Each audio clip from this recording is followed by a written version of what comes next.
roost. The country is broke. Those for you who follow news will know that the government has just concluded negotiations with the IMF for a 3-year program.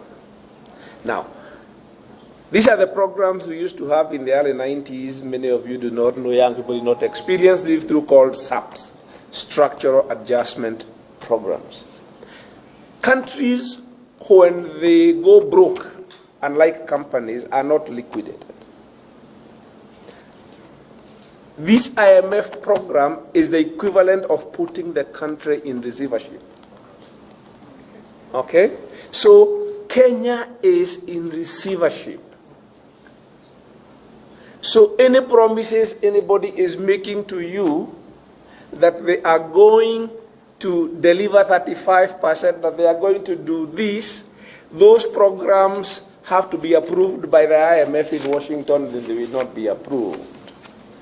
Already, this is already being implemented. The austerity is already being implemented.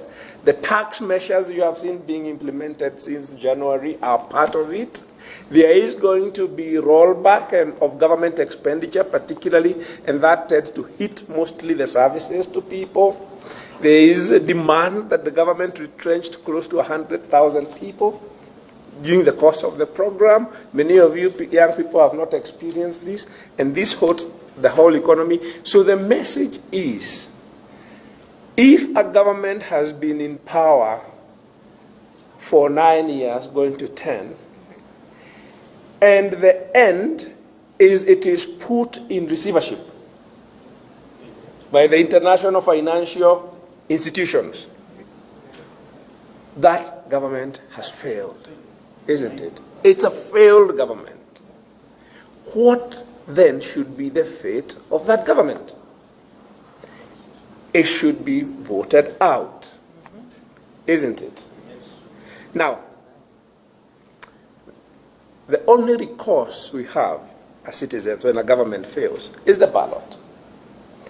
It's the power to vote it out of office, yeah, to fire them. You should have the, as citizens, if we are sovereign, that sovereignty is exercised by having the power to hire and fire. And you know that where you work, or if you're an employee or an employer, or even if you have contracted somebody to provide you the services, it's based on performance. If they deliver, you pay. If they do not, you fire. Now, BBI is about taking away our power to hire and fire governments based on their performance. Yeah? Because you have observed that when the 2017 election happened, it was annulled by the Supreme Court. That is how we are here. The Supreme Court said that the election must be conducted as per the Constitution. The IEBC, which was captured by the government, and the incumbent said that it will not happen. They will not implement the recommendations of the Supreme Court in the repeat election, and obviously that made the opposition to boycott the election. And the process led on that. Instead of implementing the Constitution, Uhuru and Raila got together in a private deal. That's what we are dealing with today. So the process of subverting the Constitution and getting away from the power of citizens to hire and fire them started then. And what they are doing now is to create a mechanism. They want to institutionalize arrangement where they have a majoritarian tribe kingpin system, and they can be succeeding themselves by handing over power to whichever kingpin of the tribe that they want, and the power rotates among them. They do not want to be hired and fired by citizens. Now, another thing we want to convey message to the public is that the BBI referendum, if it comes, is not the end People are seeing it. We are seeing as if it will be the final arbiter, that the vote, whether we vote yes or no, will be the final arbiter. It isn't, because the objective is to open up the Constitution. This Constitution has survived 10 years. It's the longest that a Constitution has survived in this country. They did not think it would last that long. They need to open it up so that they are not subjected to it. The idea is to tear up. And we know after the BBI, you've opened it with the BBI, then everything is up for grabs. It's game. The targets, we think, if these go through, we know the things they are most against. One of them is term limits. So if they open up the Constitution with the BBI, they can bribe and intimidate Parliament, they can probably rig the referendum. What is to stop them to come for a second helping? And the second helping will be to remove term limits. And that can be done before 2022. They can go together, or a third helping, which is to take away judicial independence. Because once you take away the judicial independence, something like the Maraga ruling will never happen again. Because that really rankles. And finally, because this has happened before, devolution. Because devolution is the one which attempts to remove control of resources and takes away power from them. They don't like it, and we know it. We had independent local authorities at independence. By, I think, around 1974, amendments have been made that they had actually become appendages of the Ministry of Local Government. If they open the Constitution, devolution will go the same way. So, if term limits go, and independent judiciary goes, and devolution goes, what will be left?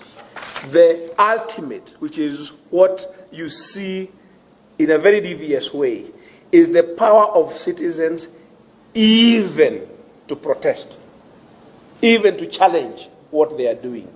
And that is in the Bill of Rights. Very innocuous looking things.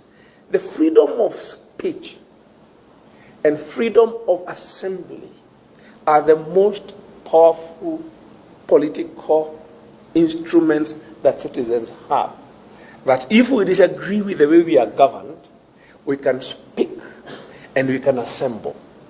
Because what that does is undermine the legitimacy of those people who are trying to lie that they are governing people and the people agree with them. You have seen already that they are assaulting those powers. I saw last week or the week before, some activists from the coast, Muhuri, were arrested in Taita. And they were protesting health services failure. That's how they push the limit. They push the envelope. So that within no time, meetings like this will not happen. We've been there before. Sheikh has talked about it. So we want to, as I conclude, we want the young people to know that already there is a lot of regression. The kind of fear, atmosphere of fear that we are seeing today is not something we have seen since the 80s. Those of us who are there in the 80s remember this. He talked about it. The idea is you want to ask your colleagues, you want to ask the people, why would you expect people who have failed to deliver when you have a constitution which holds them accountable? After they have removed those accountability mechanisms, why? Why would they deliver? Why would they bother to deliver? So we want to emphasize and get people to reflect on it. There is a direct connection, very direct connection, between your political rights and your livelihoods. And the capacity of government to not destroy, they don't have to deliver, not destroy your livelihoods because they're doing their destroying. And if they take away the political rights, it's not an either or. Political rights and economic and social rights and your well-being are inextricably bound. If they take away the Constitution, the 2020 Constitution, we can assure you, you will be both impoverished and oppressed. Finally, we want you to reflect on the fact that defending the freedom that we have today, the Constitution of Kenya 2010 that we have won for ourselves, is so much easier. It looks difficult, but what we have to sacrifice is so little compared to what you would have to sacrifice to regain that freedom when you've lost it. Those of us who've been there, we know.